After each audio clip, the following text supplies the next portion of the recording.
The American Revolution was the victorious war in which outraged American colonists demanded and ultimately received independence from Great Britain. The war begins officially with the first shot fired at the Battle of Lexington and Concord, but these tensions didn't spike from out of nowhere. Several factors contributed to the beginning of the American Revolution, a war for American freedom from Britain.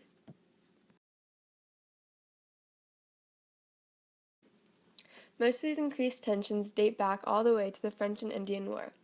This war was fought between allied French and Indians against Great Britain due to their spreading of colonists along the Appalachians. They also disputed over land in the Ohio River Valley. In order to win this, Prime Minister William Pitt issued a blank check. This caused major debt for the colonies.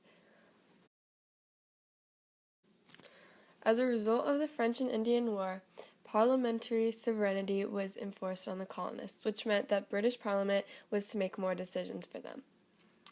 To compensate for debt, major taxes were imposed on the colonists as well.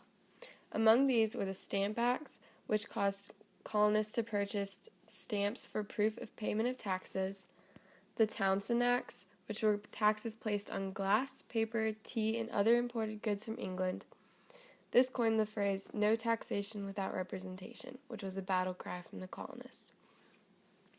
In 1770, the Boston Massacre occurred.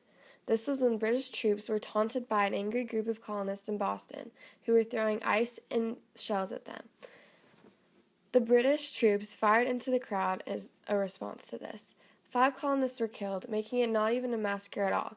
But because of this, Paul Revere published a graphic picture depicting the British troops as ruthless and murderous. This enraged the colonists.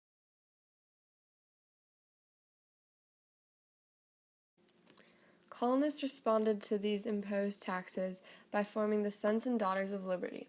Sons and Daughters of Liberty were formed in protest to these British restrictions, and they became the leaders of the colonial resistance.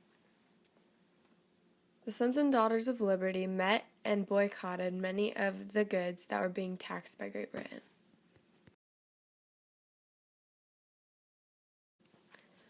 Angry colonists responded to Britain's shutting out of colonial tea merchants by dumping 18,000 pounds of tea into the Boston harbor. This would later be known as the Boston Tea Party. Perhaps the final straw that threw colonists over the edge was the placement of Intolerable Acts by Britain. This was where King George III closed the Boston harbor and forced colonists to provide quarters for British troops.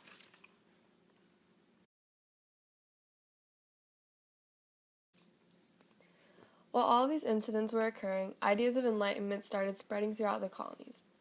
These ideas of enlightenment justified the colonists' protests against Great Britain and supported their cries for independence. One of the most famous Enlightenment philosophers was John Locke.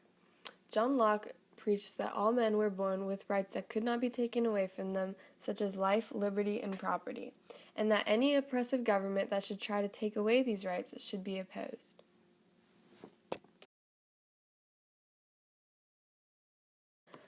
All of these incidents and tensions led to the draft of the Declaration of Independence, where American colonists pleaded that their rights were being oppressed by Great Britain and that freedom and independence was a right that they should be given.